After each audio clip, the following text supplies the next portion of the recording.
Boa tarde, estou muito feliz de estar aqui e estou muito feliz de dar a palestra que antecede o coffee break. Sabe por quê? Porque aí termina a palestra, as pessoas estão desesperadas para ir no banheiro e tomar café e levantam todos e as imagens ficam como se fosse aplaudido de pé. Bom isso, né? Boa estratégia. Mas eu quero agradecer muito ao meu irmão Salume por esse convite aqui, estou muito feliz. Encontrei aqui clientes no Espírito Santo e amigos assim que eu amo de paixão. Então é muito bom rever todos vocês. Obrigado, Marcelo, pelo carinho da Liga e pela organização maravilhosa. E é sempre muito bom estar aqui com vocês. E o meu tema está aqui, nesse curto espaço que a gente tem. E ele fala de não conformismo. E eu não sei se vocês se dão conta com a ideia de quando a gente diz o seguinte, ó, eu me conformei, é como se eu tivesse me colocado numa forma. Já pensaram sobre isso? Quando a gente se conforma, a gente entra numa forma. E é sobre isso que eu quero falar, sobre não se conformar, quase como se fosse assim um manifesto sobre a ideia da gente se assumir como marca pessoal. Personal branding, para quem nunca ouviu falar do termo, diz disso. Assumir as rédeas do seu próprio destino. Ser senhor do seu próprio caminho. E não se conformar na forma que a sociedade muitas vezes nos impõe. Numa forma que às vezes é a forma do sucesso. E o sucesso muitas vezes erroneamente é quanto de grana você tem na conta. E que a gente acaba se conformando com isso, e se diminuindo, e se reduzindo, e simplesmente se tornando refém das circunstâncias. É sobre isso que eu quero falar com vocês. Se vocês me aturarem nesses minutos aqui, e eu abro com uma estatística lamentável, que eu quero ver se consigo quebrar com vocês, deem uma olhada para ela, e ela diz o seguinte, ó, 2/3 de vocês vão se esquecer completamente do que ouviram aqui, de todos os nossos palestrantes. Acreditam? E uma parte desses 2/3 vão criar o que a gente chama de operação disfarce, que é culpar terceiros pelo seu próprio fracasso. Desculpem a frase dolorida, mas é isso. E eu queria fazer assim uma convocação para vocês, para a gente derrubar essa estatística com esse evento aqui. Que a gente possa não simplesmente esquecer tudo daqui, mas que seja algo transformador na vida de vocês. Os palestrantes maravilhosos que eu assisti aqui toda manhã e até agora, e que saia com alguma coisa transformadora de vocês. E sabe por que isso acontece? Porque vocês vão sair daqui de noite, e vocês vão sair com um monte de WhatsApps para responder, um monte de e-mails, um monte de mensagens, os problemas pessoais, os problemas da família, e a gente simplesmente, uns dias depois, a gente tem uma frase que veio de alguém, né, uma expressão de outra que era mais ou menos aquilo que eu tinha compreendido, e aí sim, a gente perdeu tudo. Então eu queria fazer essa confusão. Aceitam comigo derrubar essa estatística? Aceitam? Não se conformar com essa estatística e a gente levar alguma coisa para casa. E eu queria iniciar falando de 2 dilemas. Um dilema que eu chamo de dilema empresarial, e eu tive a oportunidade esse ano passado de fazer umas 40 e poucas palestras em diversas partes do Brasil. Confesso para vocês que a primeira palestra eu abri o ano passado aqui, e com um calor humano maravilhoso de Vitória, que foi das minhas palestras, foi a palestra que eu mais senti resposta e calor humano das pessoas, foi com vocês aqui. Tá? E eu quero dizer o seguinte, que em boa parte do que eu ando pelo Brasil, eu vejo esse dilema, que eu queria que vocês vissem, que é esse aqui, o dilema das empresas, de terem se acostumado nesses últimos anos a pagar bônus, e eu não sou contra os bônus, tá? Por favor, não me olhem com esses olhos assim, mas a gente se acostumou a contratar alguém por um certo valor e por um certo pacote de benefícios, mas essas pessoas não fazem o que tem que fazer se não tiver um bônus depois. E o bônus tem funcionado nesses últimos tempos meio como droga. Tem que aumentar a dose todo ano, porque senão o cara não se motiva. Esse é um ponto. O segundo ponto é que a gente fala pra caramba de engajamento por conta das redes sociais, e é um tema que a gente está sempre falando, buscando engajamento, mas a gente nunca viveu um período de tão baixo engajamento dos colaboradores como a gente tem hoje. Concordam comigo? As empresas organizam palestras, eventos maravilhosos, as pessoas com palestrantes de motivação, as pessoas levantam as mãozinhas para o céu, se abraçam. Sabe aquelas palestras que tem que abraçar o vizinho? Eu já me vi numa situação dessa em Salvador, de mão dada com um senhor do meu lado, ele totalmente constrangido, e a gente de mãozinha dada, levantando, e eu desesperado que alguém ia me filmar com aquilo, e eu e o gordinho ali, né, abraçados. Mas as pessoas voltam depois para suas baias de trabalho, ou para o home office, tão desmotivadas quanto saíram, porque não tem mais efeito, não surte mais efeito. E sabe o que acontece? O maior drama das empresas hoje, eu gosto muito desse pensamento aqui, que é um pensamento do Simon Sinek, e que diz o seguinte: a gente pode comprar quase tudo com dinheiro, mas a gente só não consegue comprar vontade visceral, vontade verdadeira das pessoas. Porque se pudesse, as empresas já tinham feito isso, um jeito de abrir a cabeça das pessoas a forceps e colocar a motivação lá dentro, e não dá. Precisa ser visceral, precisa ser verdadeiro. E esse é o dilema das empresas hoje. E a gente tem um dilema pessoal, que nos atinge a todos em diferentes níveis, em diferentes graus, que é esse aqui. A gente se acostumou com a ideia de ter muitos amigos e acreditar que seguidores são amigos. Lembra quando eu falei da forma?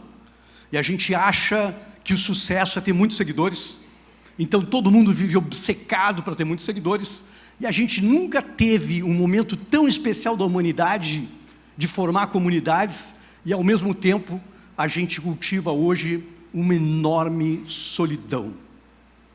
Uma enorme solidão, distraído nas redes sociais, achando que está falando com um monte de gente, e a gente muitas vezes está falando com o espelho do banheiro, porque o que a gente está dizendo ninguém está ouvindo, e porque as pessoas não prestam atenção. O segundo ponto desse drama é esse aqui, que eu acho bastante grave nas nossas vidas, é que a gente tem hoje excesso de celebridades e uma carência, uma puta de uma carência de referências para a gente poder se espelhar. Aqui tem muita gente jovem, mas talvez a nossa última referência tenha morrido 30 anos atrás, em 94, que foi Ayrton Senna. Que era o cara que muita gente jovem não viu isso, e muita gente jovem não entende por que brasileiro gosta tanto de Fórmula 1 sem ter nunca ganhado nada, mas a gente tinha Ayrton Senna, e a gente acordava domingo de manhã, assim, desesperado, se fosse no Japão, às 3 da manhã, todo mundo assistindo, porque aquilo inspirava a gente olhava para aquele cara que a gente queria que fosse referência de caráter, de resultado, de alta performance, mas de humanidade, algo que a gente se identificava muito. E sabe o que a gente tem hoje? Um mundo completamente fragmentado, onde a gente não tem mais essa grande referência, e a gente precisa ter referências. E esse é uma das grandes desgraças desse nosso momento.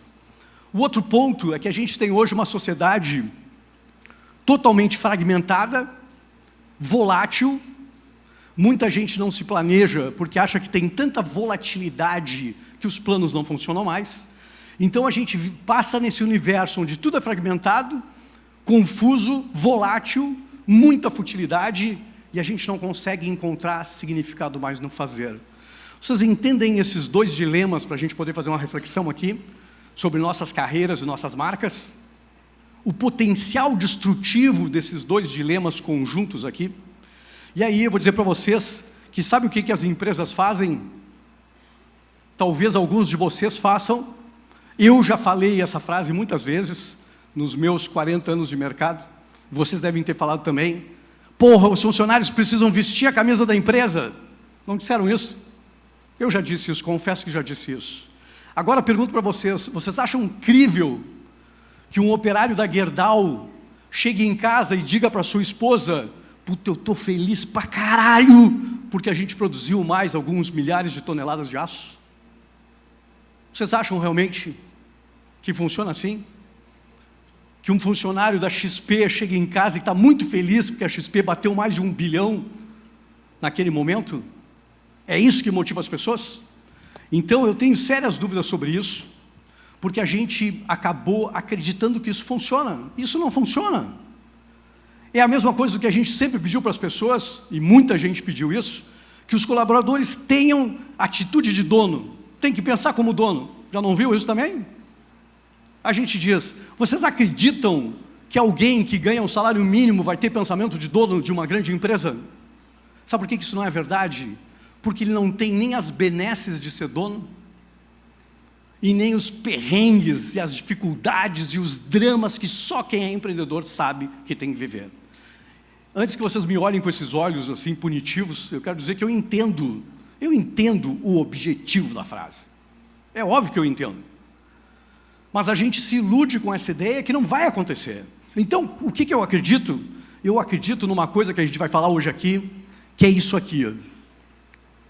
Autogestão, autorresponsabilidade com o próprio caminho. É isso que a gente precisa despertar nas pessoas, que elas se sintam empreendimentos e esses empreendimentos podem dar certo. Porque se eu tiver pessoas que acreditam que são empreendimentos e que podem dar certo, eu vou ter gente que realmente vai se automotivar porque vai cuidar de si mesmo. Compreendem? Compreendem isso? Então eu acredito que essa transformação que a gente quer para as nossas empresas passa pela transformação das pessoas, que a gente dê a oportunidade das pessoas se conhecerem e aí sim, se assumirem como empreendimentos que podem dar certo. Isso nos leva para 5 reflexões que eu tenho no meu tempo aqui, e a primeira delas é sobre isso, sobre consciência, pelo menos alguns olhares aqui de consciência para vocês pensarem, e o primeiro olhar para a consciência é esse aqui, é se assumir como um empreendimento. Não sei se isso surpreende para alguém. Eu falo há mais de 23 anos agora em personal branding, e a ideia sempre foi essa, um empreendimento que a gente possa fazer gestão, que a gente tenha um plano, que a gente consiga ter uma visão para a gente mesmo, e que a gente consiga orquestrar os movimentos da vida em direção àquilo que a gente gostaria. Porque a minha tese aqui é simples, se vocês aceitarem a ideia de que somos empreendimentos, pensem comigo, alguém faz um empreendimento para dar errado? Me digam, alguém monta uma cafeteria, alguém monta um e-commerce, alguém tira dinheiro do banco para fazer um negócio, acreditando que não vai dar certo? A gente sabe do risco, mas a gente quer que dê certo. E se a gente pensar como empreendedores, como empreendimento de si mesmo, a gente deveria fazer coisas que as empresas fazem, que os empreendimentos fazem. E as empresas fazem coisas no curto prazo, que rendem no curto prazo. Quem é empreendedor sabe aqui que a gente precisa gerar caixa em 30 dias para pagar os impostos, para pagar a folha de pagamentos, para pagar água, para pagar a luz, os insumos para a gente poder sobreviver. 30 dias que eu preciso planejar. Curto prazo para gerar curto prazo. Mas os empreendimentos corporativos fazem coisas no curto prazo que têm impacto no longo prazo. E é por isso que uma grande empresa, muitas vezes, compra uma máquina de R$1 milhão, que não vai dar resultado agora, mas que vai dar resultado daqui a 5, 6 anos, para se manter competitiva. Tragam essa realidade para as nossas vidas, e vocês vão ver que o longo prazo das pessoas, agora, no ano passado, sabe o que era o longo prazo das pessoas? A pousada que eu vou alugar para passar as férias. É quando é que eu tiro férias. Porque o curto prazo é só no curto prazo, e o curto prazo só vai render o curto prazo, não vai render esse longo prazo. Então a primeira ideia é essa, se assumir como um empreendimento que deve dar certo e que precisa fazer coisas. O segundo aspecto disso é deixar de ser refém das circunstâncias. Desculpa eu estar dizendo coisas duras aqui, tá, Salome? Que são coisas fortes, mas a imensa massa acaba se tornando refém das circunstâncias. O mercado está aquecido, eu estou bem. A empresa que eu estou está aquecida, eu estou bem.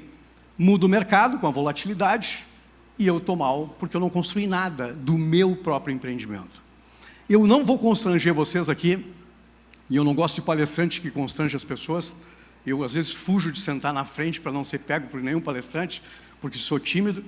Mas o que eu quero dizer para vocês é que, se eu perguntasse para vocês, quantos de vocês têm um plano para si mesmo, eu tenho certeza que a gente ia ter um resultado desanimador. E a gente está falando com gente inteligente, com gente que muitas vezes tem no seu próprio empreendimento isso, precisa planejar. Vocês acreditam numa empresa que vire 2024 agora, que não esteja planejada ou que esteja fazendo plano para 2024? Acreditam que vai dar certo? Vocês acreditam numa grande empresa que não faça planos? Que não pesquise mercado, que não entenda seus consumidores, que não tenha metas, objetivos, estratégias, táticas? Agora a pergunta para mim e para vocês é: por que nós, como profissionais, acabamos andando à deriva sem nenhum plano? Às vezes, sabe o que a gente tem? A gente acha que tem um plano na cabeça. A gente tem um vago plano na cabeça, mas a gente não botou no papel, a gente não escreveu, a gente não desenhou estratégia, a gente não fez pesquisa, a gente não fez nada. A gente acha que está bem, e quando a gente acha que está bem, a gente pode cair em qualquer lugar. Compreendem isso? Então, é deixar de ser refém das circunstâncias. Qual a consciência necessária aqui? Me perdoem as frases duras, tá? Todo mundo tratando vocês com carinho, e eu trago um monte de coisas ruins aqui, mas essa é a dura verdade do enfrentamento que a gente precisa ter em personal branding, que é essa: ninguém vai ajudar vocês se vocês não se ajudarem. Nem o pai, nem a mãe, nem a família, nem a empresa, ninguém vai ajudar, e a gente não deveria terceirizar isso para ninguém, porque isso é importante demais para ser terceirizado. Vocês entendem? É a vida da gente. A gente não deveria terceirizar para ninguém. E sabe o que a gente faz agora no Réveillon? A gente pula 3 ondinhas, a gente guarda uma folha de louro na carteira, come 12 grãos de uva para dar sorte, a gente comeu lentilha, a gente colocou roupa íntima com cores personalizadas para poder atrair sorte, mas a gente não faz a porra do plano, e a gente não se assume. E a gente sabe que daqui a 2 meses a gente nem vai lembrar dessas metas, e a gente vai continuar à deriva, andando para qualquer lugar. A segunda consciência que a gente precisa ter é essa aqui. A gente passa por uma mudança incrível de mindset nesse momento, que a gente não se dá conta, que as nossas vidas, para quem tem mais de 40 anos aqui, 35, 40 anos para cima, a gente tinha uma carreira, que a gente fazia uma escolha muito jovem, com 15 anos eu fiz vestibular, e muitos aqui assumiram essa carreira muito jovem. A gente tinha meia dúzia de carreiras: médico, carreiras bonitas, médico, advogado, arquiteto, né? E a gente ficava nessas escolhas, uma meia dúzia de escolhas. E o que a gente fazia nessa vida? A gente tinha uma carreira totalmente linear e previsível dessa forma: 20 anos estudando, e aí a gente dizia o seguinte: já estudei mestrado e doutorado, um que outro pós-doutorado, mestrado e doutorado, terminei de estudar. 35 anos trabalhando, e depois a gente vai ser feliz enquanto não vier o infarto.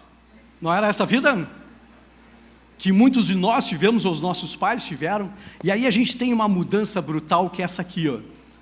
Provavelmente vocês vão ter 3 vidas, que vocês são muito jovens, e talvez uma vida produtiva, feliz, dentro de uma carreira, dentro de uma profissão, até os 40 anos, dos 40 aos 60 anos, uma segunda vida, e com certeza dos 60 aos 90, por conta da longevidade, aos 100 anos, uma terceira vida. Eu fiz 60 o ano passado, então eu sou aprendiz da minha terceira vida, e eu estou iniciando essa vida como um grande aprendiz. E é isso que a gente deveria. Só tem uma exigência nessa mudança, que é essa aqui, ó. A gente não para mais de estudar. A gente não para mais de aprender. A gente vai ser obrigado a aprender, a reaprender, porque aquilo que a gente aprendeu há 4 ou 5 anos atrás vai estar defasado daqui um pouquinho. Então a ideia de lifelong learning é essa, de aprendizado contínuo até ao nosso último dia na Terra. Essa é a exigência. Mas a coisa boa disso, é que muda completamente as nossas vidas, é que não precisa esperar 30 anos para ser feliz na aposentadoria. É esse o ponto que eu queria trazer para vocês. É possível ser feliz nas 3 vidas, e é possível mudar essas 3 vidas para encontrar realização, sentido e significado naquilo que a gente faz. A terceira consciência para vocês é essa aqui, que é meu fundamento de branding, que é singularidade. Quem estava comigo aqui no ano passado sabe, esse é um fundamento sagrado, que eu repito muito por aí, Porque se não for singular, se não for único como profissional, não faz sentido. Marcas existem para criar desigualdade entre coisas aparentemente iguais. Se não é commodity, se não for diferente, a gente é comprado por preço. É essa consciência que a gente deveria ter como empreendimento com as nossas marcas. Mas sabe o que a gente faz? A gente fica igual. Porque a gente vai, olha para as redes sociais e vê que todos os médicos se comportam de um jeito, todos os arquitetos se conformam assim, todos os advogados assim, e a gente entra para o meio da manada, e aí a gente vai ser comprado por preço. Então o primeiro ponto é esse, cultivar essa singularidade, porque toda vez que a gente se iguala, a gente destrói esse fundamento de marca, que é destruir a diferença de valor que nos permitiria ser escolhido no mercado por um valor premium.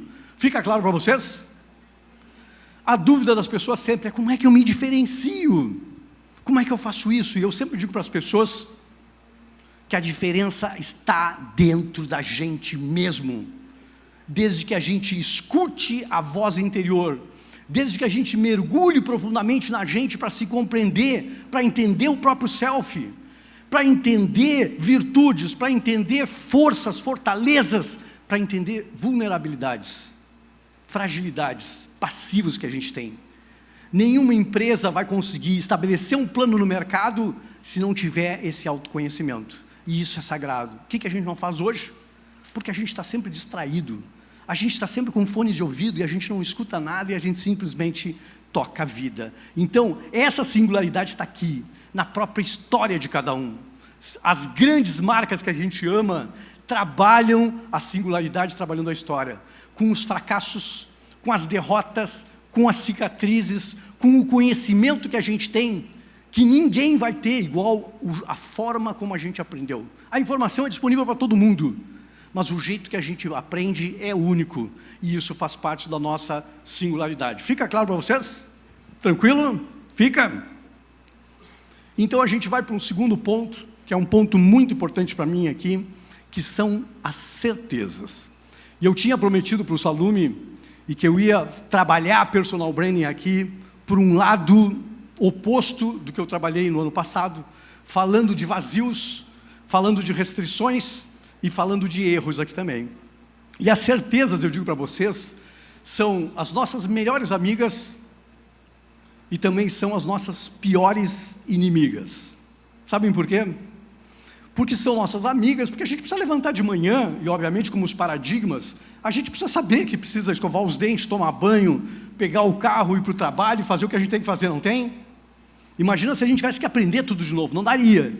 Então as certezas nos ajudam muito, a gente toca a vida desse ponto para frente. Mas ao mesmo tempo, as certezas viram uma armadilha mental, que acabam nos sabotando muito daquilo que a gente poderia enxergar de diferente. Então eu tenho dito que a gente tem que ter um cuidado muito grande com a experiência. Pode parecer estranho isso, não? Principalmente dito por um cara que está há 40 anos fazendo branding. E eu sempre me olho por essa perspectiva da minha própria experiência, do que eu não sei. Porque o que acontece com a experiência é que a gente repete coisas, e a gente erra, a gente cai, a gente levanta.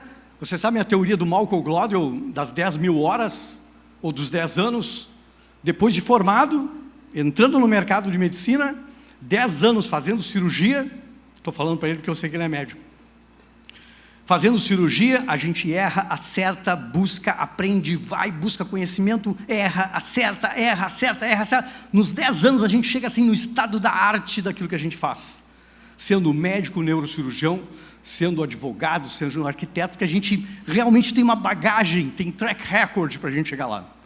Mas o problema é depois dos 10 anos, porque a gente acaba não enxergando mais nada. Eu gosto muito de uma frase da Young Mi Moon, que é uma professora de Harvard, que ela diz o seguinte: depois que a gente conhece demais uma coisa, a gente passa a desconhecer essa coisa de fato. Pensem sobre isso. De tanto eu fazer aquilo, de tanto eu olhar aquilo sobre aquele prisma, eu já não enxergo mais nada, porque eu entro num piloto automático fazendo aquilo. E é por isso que inovação nunca vem de alguém de dentro do segmento. Eu não sei se vocês já ouviram falar, mas eu gosto muito dessa teoria das barreiras associativas. Já ouviram falar disso? barreiras associativas altas e baixas, tem um livro chamado A Teoria de Médici, que eu gosto muito e que fala disso, e ele diz o seguinte, que a gente, depois que a gente faz muito tempo uma coisa, a gente vai criando sinapses e a gente vai construindo uma espécie de barreira. Como é que funciona isso? Se eu colocasse aqui na tela a palavra provedor, imaginem isso na cabeça de vocês, provedor, e vocês fossem uma plateia de advogados, quantos minutos está me dando? 15 minutos. Se fosse uma plateia de advogados, certamente provedor ia formando sinapses na cabeça de vocês, se vocês fossem advogados, e vocês iam pensar arrimo de família, sustento, litígio, espólio, né? E a gente ia formando sinapses em cima daquela palavra. Agora, se vocês fossem de tecnologia, a sinapse era completamente diferente. A gente ia pensar em nuvem, a gente ia pensar em capacidade, investimento, cabo, tecnologia, e a sinapse é completamente diferente. Então, quando a gente está dentro do segmento, a gente vai fazendo sempre a mesma sinapse, e a gente não enxerga aquilo que é o diferente nas nossas coisas. E a gente chega nos nossos vieses, e que eu gosto muito desse tema, e vai ser o tema do meu próximo livro, estou trabalhando sobre isso, sobre essas armadilhas mentais, e eu gosto muito dessa ideia, que se vocês concordarem é uma frase secular, está no Talmud, aqui o livro sagrado dos judeus, de que a gente não vê o mundo como ele é, mas a gente vê o mundo como a gente é. É como se a gente colocasse um óculos que a gente enxerga aquilo que a gente quer enxergar. Vocês entendem o potencial disso? Quando eu estou falando de autogestão, de autorresponsabilidade, mas eu enxergo sempre a mesma coisa que eu quero enxergar, porque eu estou ensimesmado com as minhas crenças e eu só enxergo aquilo, apesar de todo mundo me dizer o contrário. Um outro viés interessante do Luc de Barbandera, esse aqui, ó, é que é viés de confirmação, é que a gente começa a acreditar muito mais naquilo que a gente deseja que seja verdade. Sabe como é que isso funciona? A gente começa a olhar filmes da Netflix que tem a ver com aquilo que a gente acredita. Então eu passo a olhar filmes que digam aquilo que eu gosto de dizer também. Eu passo a ler livros e autores que digam aquilo que reforçam minhas próprias crenças.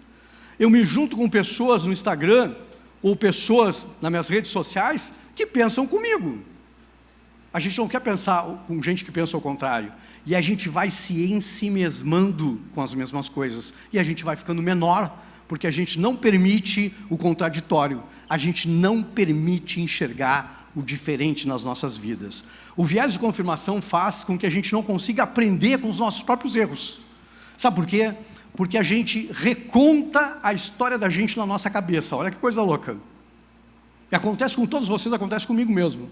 E fatos de 10 anos atrás, fracassos meus de 10 anos atrás, eu já recontei tantas vezes na minha cabeça e já culpei tantas pessoas por aquilo, que eu já não me lembro mais como é que era a história original. A gente vai recortando a história, a gente vai botando umas sujeirinhas por baixo do tapete, a gente acredita ao sócio, ao mercado, a gente vai indo, e quando a gente vê, a gente transformou completamente. E o que a gente é a história que a gente conta nas nossas cabeças. Entendem o potencial disso para o bem ou para o mal das nossas vidas?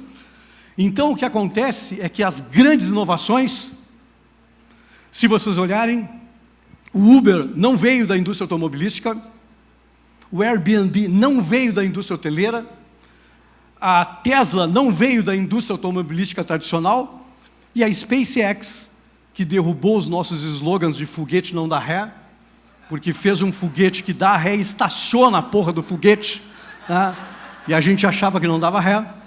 Então é o seguinte, sempre veio de alguém de fora que olhou de um jeito diferente e enxergou aquilo que a gente não enxergava mais. Então as respostas que a gente precisa, com certeza, não estão nas nossas certezas. A gente precisa desapegar, esvaziar a mochila e pensar naquilo que confronta as nossas certezas, porque geralmente as respostas estão aí, nesse confronto. O meu terceiro ponto é mindset. E a gente poderia ficar a tarde inteira falando aqui de mudança de mindset. E eu digo para vocês que tem uma mudança brutal quando a gente sai do mindset da escassez, porque a gente tem chamado de mindset da abundância aqui.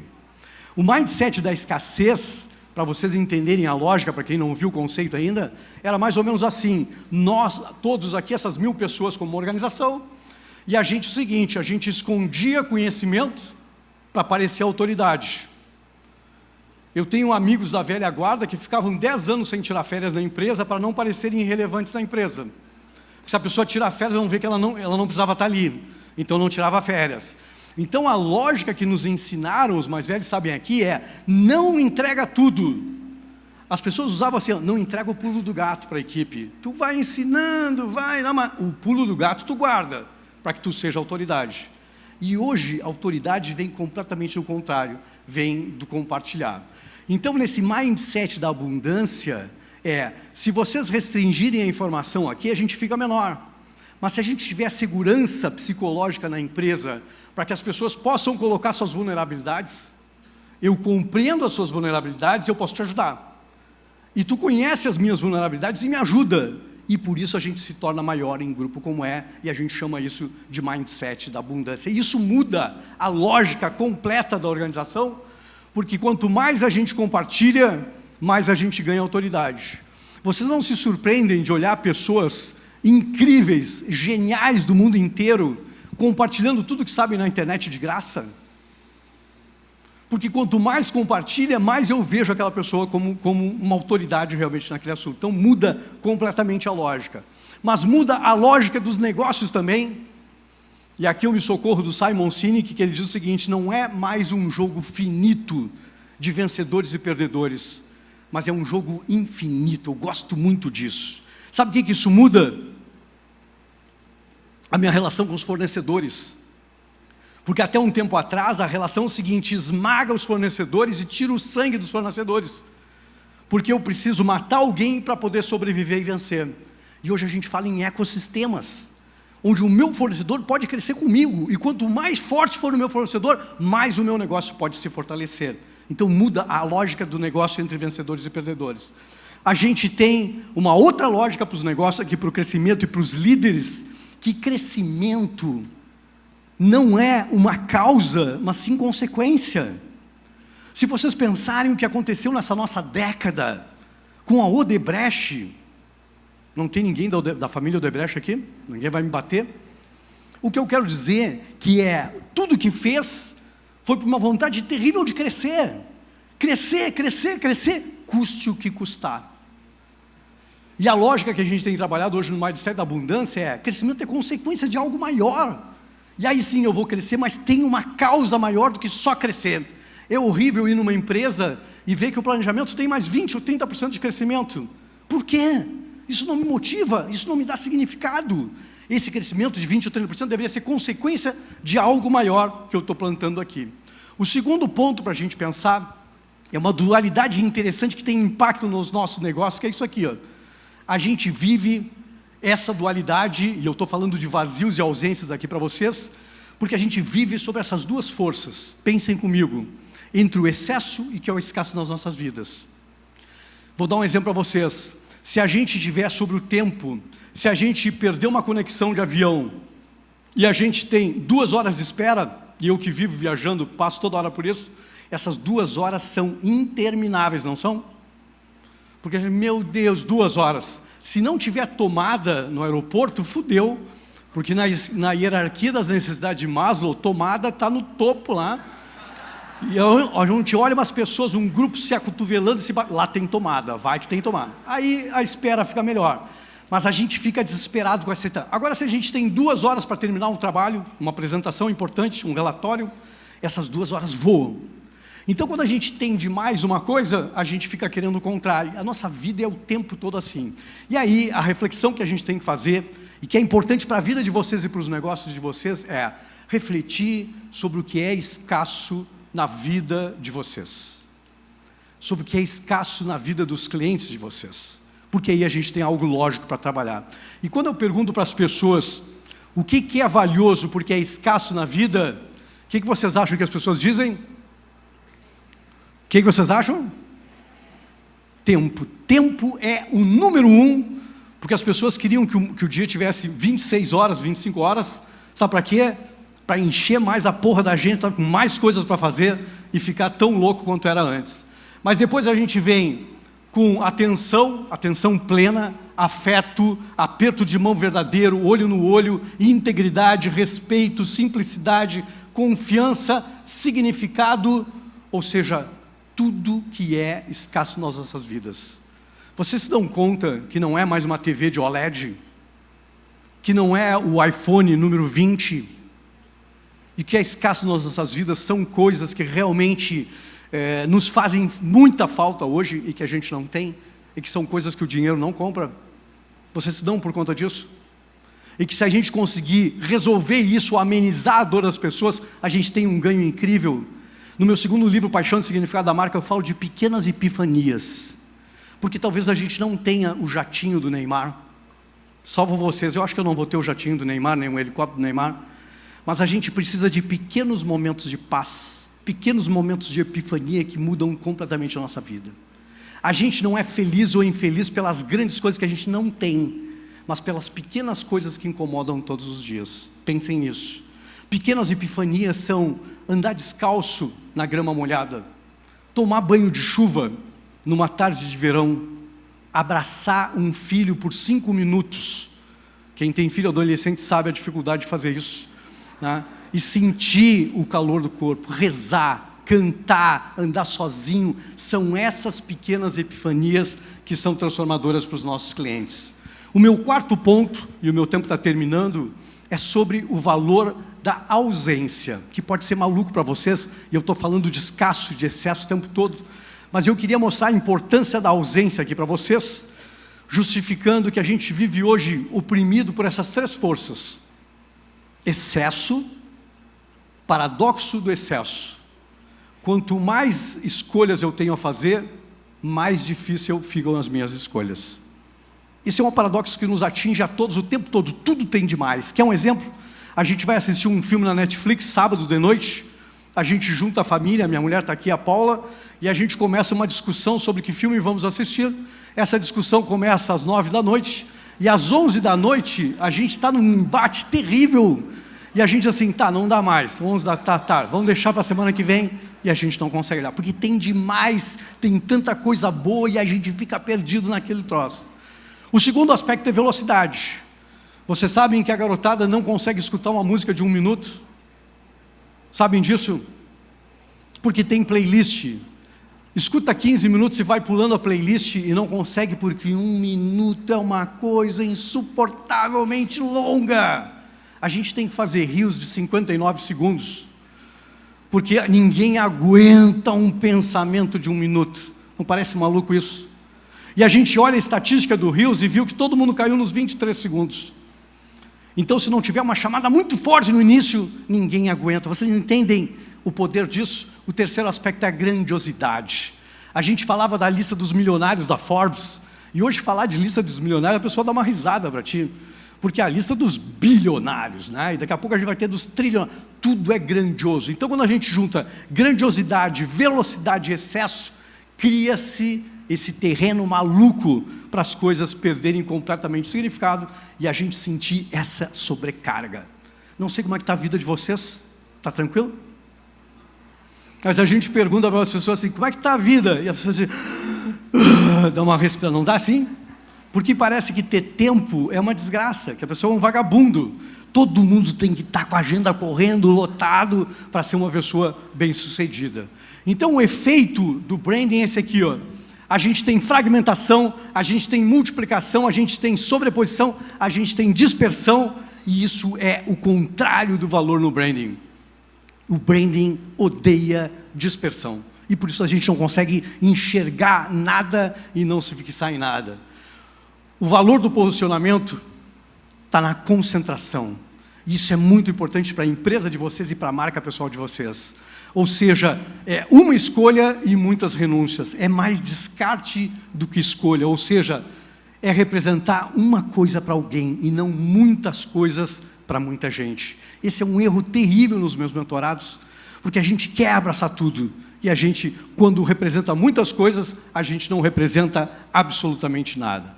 Então acreditem e guardem essa ideia de que o valor no branding não está no excesso, numa sociedade do excesso. O valor do branding está exatamente no oposto disso. Está na ausência, está no escasso nas nossas vidas. Vocês compreendem isso? Compreendem? Eu quero dizer para vocês que quando a gente mostra tudo na internet, a gente simplesmente tira a graça.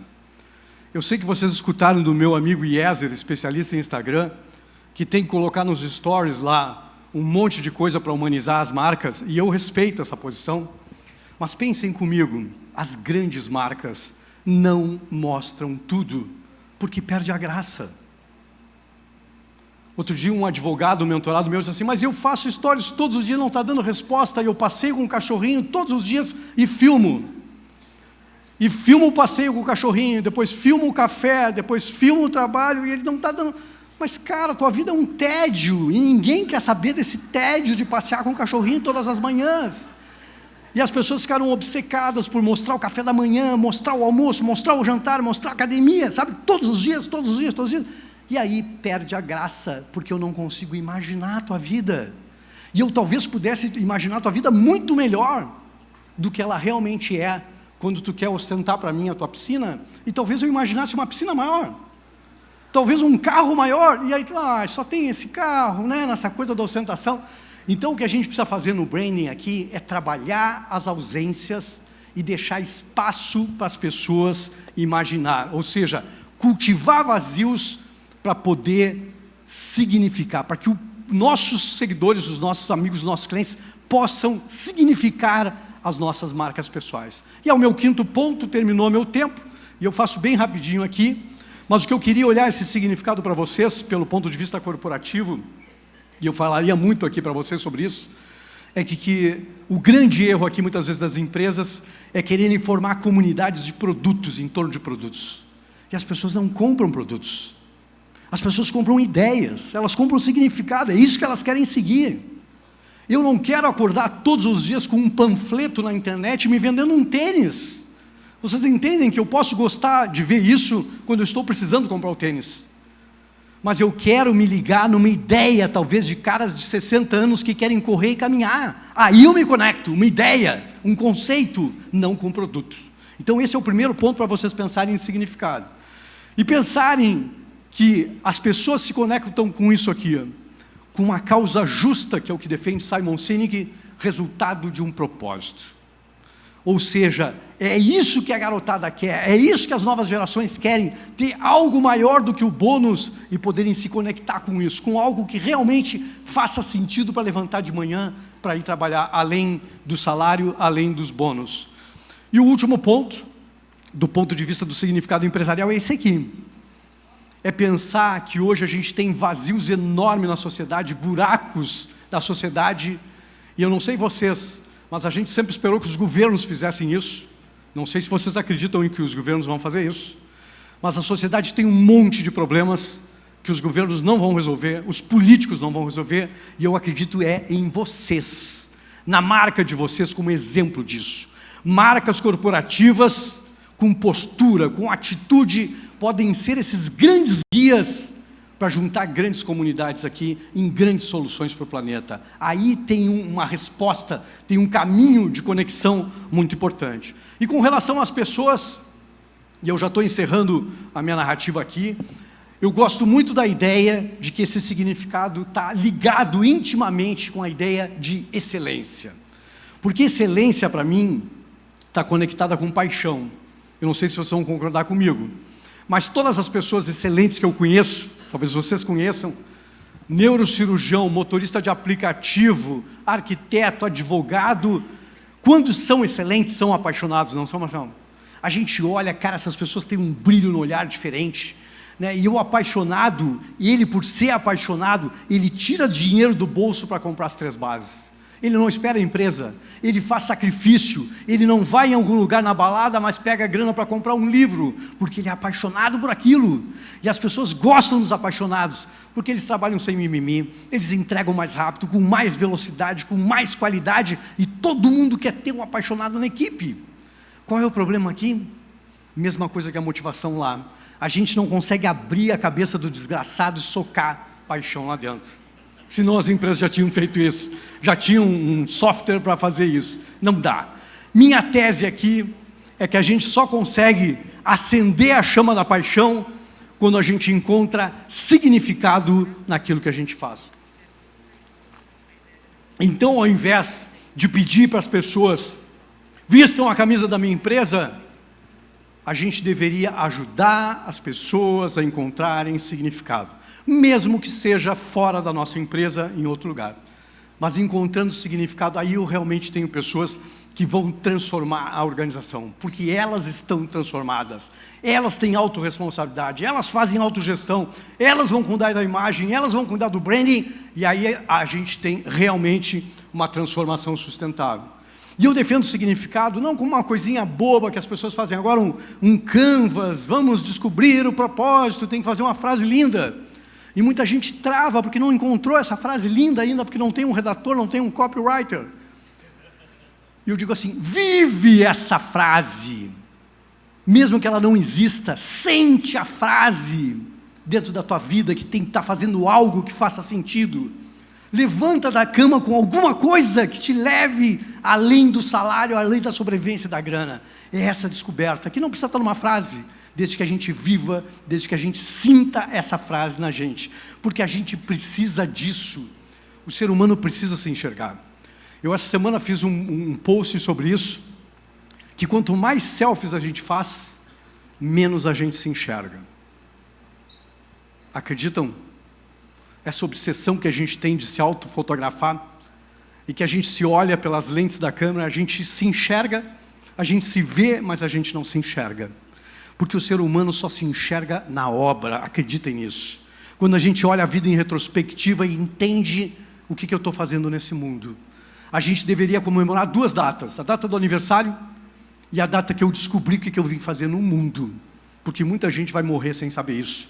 E vai simplesmente passar pela vida, vai envelhecer e não vai viver. Então é sobre a obra, é sobre a ideia de fazer diferença, que tem tudo a ver com personal branding aqui.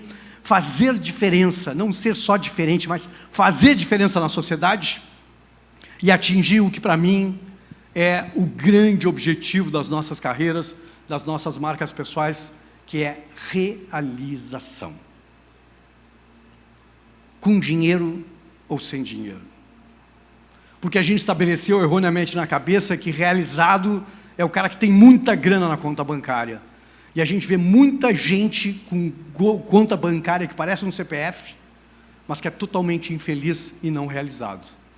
Então a ideia é obter esse encaixe perfeito, é diminuir o atrito da vida, é obter fluidez para as nossas vidas. Isso para mim é a realização. Como Domênico de Masi falava, o sociólogo que morreu há pouco, quando a gente não conhece mais as fronteiras entre trabalho, aprendizado e diversão. Isso é o nirvana do ser humano em termos de realização. E eu me despeço aqui para vocês dizendo que isso é sobre legado. É sobre ter histórias para contar na velhice. E eu não sei vocês, mas eu quero ter histórias para contar na velhice, das merdas que eu fiz, das cagadas que eu fiz, das coisas que eu deixei de fazer, mas do que eu tentei, do que eu não me conformei com a minha própria realidade, com o que eu tentei transformar, com o que eu quis ser melhor, mas que moveu a minha vida, deu sentido e deu significado na minha vida para estar aqui com vocês agora. O meu muito obrigado e o meu desejo que vocês não se conformem. Obrigado.